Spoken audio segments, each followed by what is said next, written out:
Hello friends, welcome to Panacea Tutor. In this video, we are going to discuss legal aspects of business along with it some MCQs. We will start with some important topics and we will study Indian Contract Act, Sale of Goods Act, Companies Act, RTI Act, Goods and Services Tax and some special contracts like indemnity, guarantee, bailment, pledge. We will start with Indian Contract Act. Indian contract act को हम two parts में पढ़ेंगे. First is section 1 to 75 जो contain करता है some general principles and next is section 124 to 278 जिसके अंदर हमारे पास कुछ स्पेशल कॉन्ट्रैक्ट्स आते हैं जैसे कि indemnity, guarantee, agency, bailment, pledge et cetera. Now the basic question is what is contract. Contract क्या है? कोई भी एग्रीमेंट जो लॉ ने अप्रूव कर दिया उसे कहेंगे contract. So agreement plus its enforceability by law is contract. Next is sale of goods act. कोई भी सेल कब होगी? जब सेलर जो है वो अपनी प्रॉपर्टी इन गुड्स ट्रांसफर कर देगा बायर को in return for some price, उसे कहेंगे हम सेल. नेक्स्ट है काइंड्स ऑफ गुड्स. हमारे पास 3 टाइप्स ऑफ गुड्स हैं. First one is existing goods. Existing goods वो गुड्स हैं जो सेलर के पास at the time of sale available हैं. Next is future goods. Future goods वो गुड्स हैं जो सेलर के पास at the time of sale available नहीं है. या तो वो गुड्स किसी से एक्वायर करेगा या तो फिर उसको वो गुड्स जो है वो बनाने पड़ेंगे. Next is contingent goods.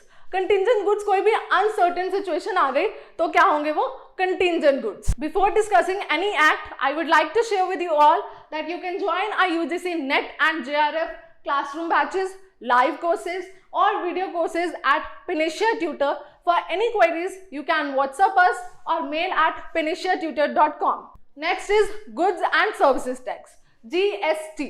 ये इंट्रोड्यूस की थी वाजपेयी गवर्नमेंट ने इन द ईयर 2000 और ये बेस्ड है हमारे कैनेडियन मॉडल पे. जो GST है वो बहुत ही एक कॉम्प्रिहेंसिव एक्ट है. क्यों?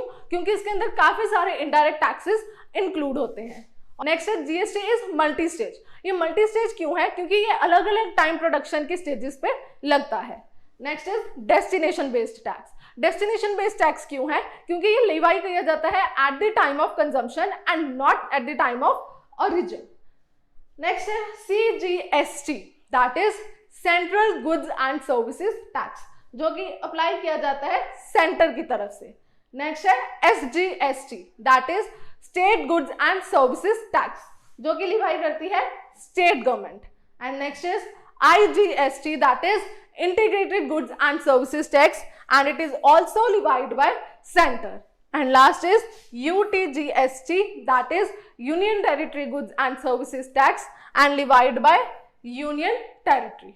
Now we will discuss some important MCQs related to legal aspects of business.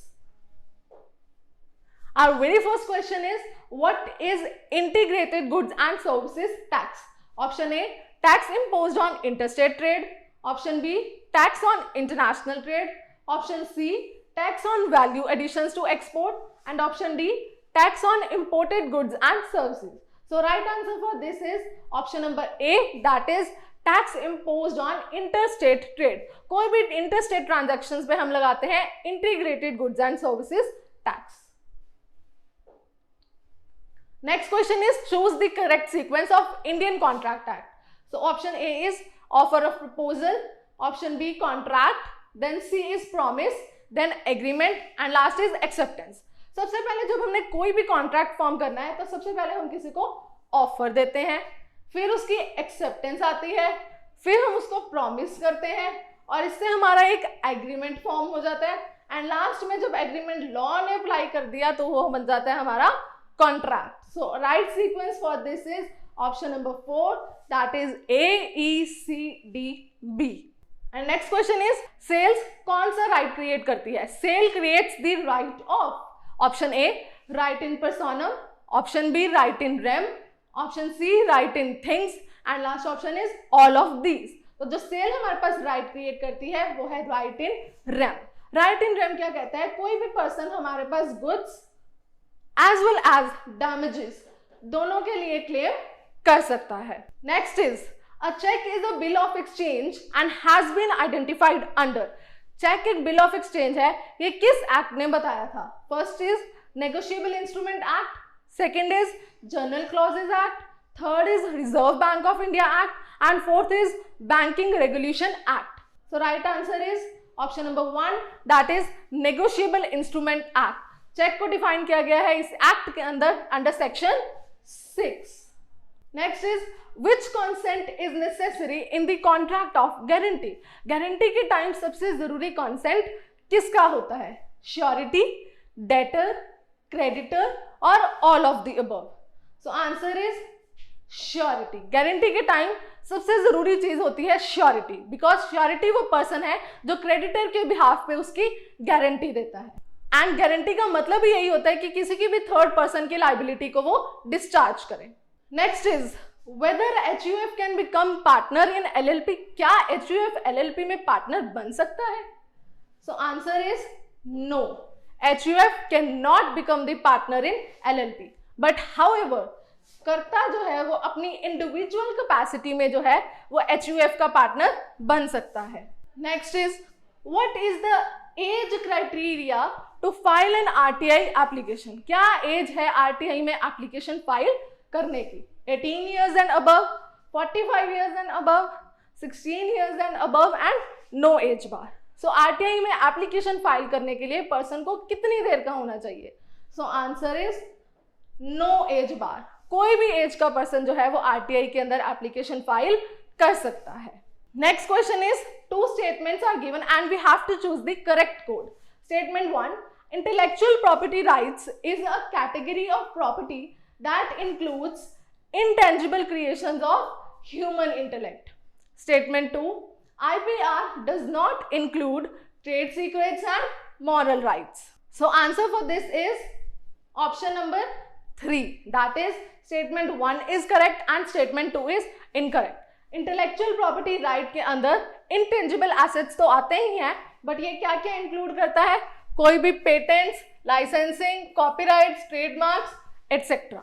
Next question is which of the following tax rate is not applicable under GST. GST के अंदर कौन सा टैक्स रेट उसकी slab में नहीं आता? 5, 12, 18, 25. सो जो rate GST की स्लैब के अंदर नहीं आता वो है 25. हमारे पास 5 GST की स्लैब रेट्स हैं. फर्स्ट इज 0% जो लगता है असेंशियल कमोडिटीज पे. नेक्स्ट इज 5% जो लगता है मास कंजम्पशन आइटम्स पे. नेक्स्ट इज 12% टू 18% जो कि लगता है स्टैंडर्ड रेट है. और नेक्स्ट है 28% जो लगता है डीमेरिट गुड्स पे.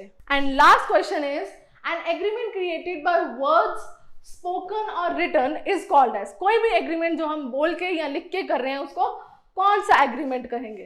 सो कोई भी एग्रीमेंट जिसको हम बाय वर्ड्स और बाय राइटिंग कर रहे हैं उसको हम कहेंगे एक्सप्रेस एग्रीमेंट, क्योंकि वो हम एक्सप्रेस करके कर रहे हैं, चाहे फिर वो हम वर्ड्स के थ्रू कर रहे हैं या फिर लिख के कर रहे हैं. So thank you so much for watching. Have a nice time.